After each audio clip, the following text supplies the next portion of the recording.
Once, upon a midnight dreary, while I pondered weak and weary over many a quaint and curious volume of forgotten lore, while I nodded, nearly napping, suddenly there came a tapping, as of someone gently rapping at my chamber door. "'Tis some visitor," I muttered, tapping at my chamber door. Only this, and nothing more. Distinctly I remember it was in the bleak December, and each separate dying ember wrought its ghost upon the floor. Eagerly I wished the morrow. Vainly I had sought to borrow from my books surcease of sorrow for the lost Lenore, for the rare and radiant maiden whom the angels name Lenore, nameless here, forevermore. And the silken, sad, uncertain rustling of each purple curtain thrilled me, filled me with fantastic terrors never felt before, so that now, to still the beating of my heart, I stood repeating, "'Tis some visitor entreating entrance at my chamber door, some late visitor entreating entrance at my chamber door. This it is, and nothing more." Presently, my soul grew stronger. Hesitating then no longer, "Sir," said I, "or madam, truly your forgiveness I implore, but the fact is I was napping. And so gently you came rapping, and so faintly you came tapping at my chamber door, that I scarce was sure I heard you. Here I opened wide the door. Darkness there, nothing more. Deep into that darkness peering, long I stood there wondering, fearing, doubting, dreaming dreams no mortal ever dared to dream before, but the silence was unbroken, and the stillness gave no token, and the only word there spoken was the whispered word, "Lenore." This I whispered, and an echo murmured back the word, "Lenore." Merely this, nothing more.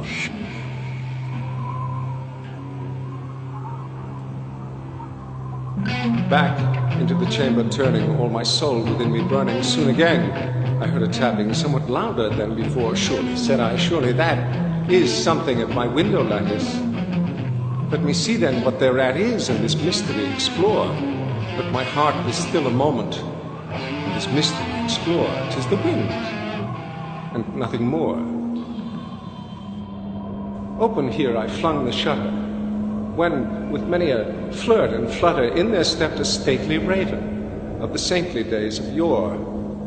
Not the least obeisance made he, not a minute stopped or stayed he, but with mien of lord or lady perched above my chamber door, perched upon a bust of Pallas, just above my chamber door, perched and sat, nothing more.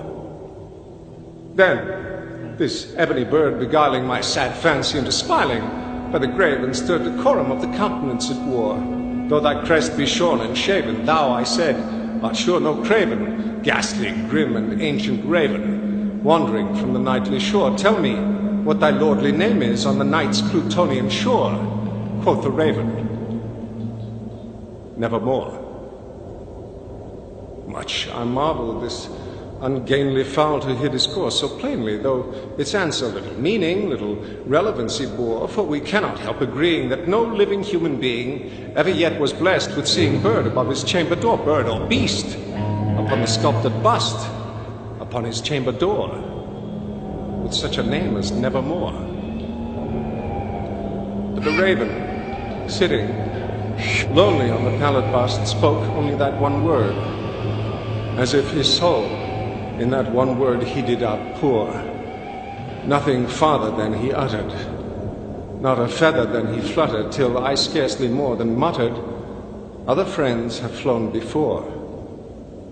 On the morrow he will leave me, as my hopes have flown before." Then the bird said, "Nevermore." Startled by the stillness broken by reply so aptly spoken, "Doubtless," said I, "what it utters is its only stock and store, caught from some unhappy master, whom unmerciful disaster followed fast and followed faster, till his songs one burden bore, till the dirges of his hope that melancholy burden bore of never, nevermore. But the raven, still beguiling all my fancy into smiling straight, I wheeled a cushioned seat in front of bird and bust and door. Then, upon the velvet sinking, I betook myself to linking fancy unto fancy, thinking what this ominous bird of yore, what this grim, ungainly, ghastly, gaunt, and ominous bird of yore meant in croaking nevermore. This I sat engaged in guessing, but no syllable expressing to the fowl whose fiery eyes now burned into my bosom's core. This and more I sat divining, with my head at ease reclining on the cushion's velvet lining that the lamplight gloated o'er, but whose velvet violet lining with the lamplight gloating o'er she shall press on nevermore. Then methought the air grew denser, perfumed from an unseen censer swung by seraphim whose footfalls tinkled on the tufted floor. Wretch, I cried, thy God hath lent thee, by these angels he hath sent thee respite, respite and nepenthe from the memories of Lenore. Quaff this kind nepenthe, and forget this lost Lenore. Quoth the raven, nevermore. Prophet, said I, thing of evil, prophet, still a bird or devil, whether tempter sent or whether tempest tossed thee here ashore, desolate, yet all undaunted, on this desert land enchanted, on this home by horror haunted, tell me, truly I implore, is there balm in Gilead? Tell me, I implore. Quoth the raven, nevermore. Prophet, said I, thing of evil, prophet, still a bird or devil, by that heaven that bends above us, by that God we both adore, tell this soul with sorrow laden, if within the distant Aden it shall clasp a sainted maiden whom the angels name Lenore.